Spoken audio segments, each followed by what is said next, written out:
नमस्कार शेतकरी बंधूंनो, मी ॲग्रिकल्चरिस्ट उमेश या यूट्यूब चॅनलमध्ये मी स्वागत करतो।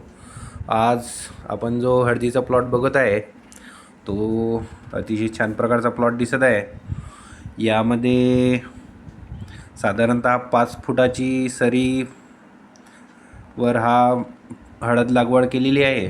तर बघू शकता आपण हे झिगझॅग पद्धतीने एक सिंगल नळीवर झिगझॅग पद्धतीने लावलेले कंद आहे। 2 हारी एका बेडवर लावलेले आहे।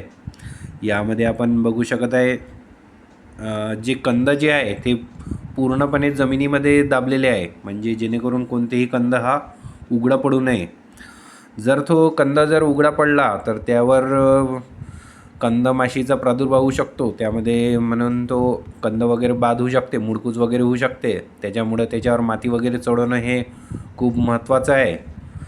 आणि दुसरं जर झालं तर यामध्ये कोणत्याही प्रकारचं आपण तणनाशक अधिक फवारलेलं नाही आहे। थोडं पोट्यात यात तण दिसत आहे, त्यामध्ये ग्लायफोसेट किंवा सीपावरने हे फवारा मारून पोट्यामध्ये सफा करावा लागेल। आणि दुसरं जर झालं तर अधिक बघू शकता आपण दुसऱ्या खताच्या व्यवस्थापनमध्ये कोणत्याही हळदी पिकाला आपण एकरी 2 बॅग 10-26-26 देऊ शकतो। त्यामध्ये आपण ग्रॅन्युअल फॉर्मचं ह्युमिक घेऊ शकतो। त्यानंतर NPK जे जीवाणूजन्य जे खत राहते, जे जीवाणूंची संख्या वाढते, जसं पाटील बायोटेकचं NPK कन्सो येते आणि बूस्टर कंपनीचं NPK बूस्ट DX येते। अशा प्रकारचं पावडर बेस ते पण द्यायला पाहिजे। आणि कोणतंही खत जे द्यायचं असलं तर ते खत चांगल्या प्रकारे मातीत मिसळून द्यायला पाहिजे, म्हणजे ते कोणतंही मोकळं नसलेलं पाहिजे। खत हे पेट्रोलियम बेस असते, नाहीतर आपण जर तसं उघड्यावर जर टाकलं तर ते हवेत उडून त्याच्यातला फॉस्फरस नायट्रोजन हे हवेत उडून चाललं जाते। तर ते चांगल्या प्रकारे दाबून देणं आवश्यक आहे। आणि जर झाल्यास तर आपण ड्रीपमधून सुद्धा आपण यामध्ये ह्युमिक सोडू शकतो, ह्युमिक त्याच्याबद्दल, आणि त्यानंतर मायक्रोन्यूटन, त्यानंतर NPK कन्सो हे सुद्धा आपण ड्रीपमधून देऊ शकतो।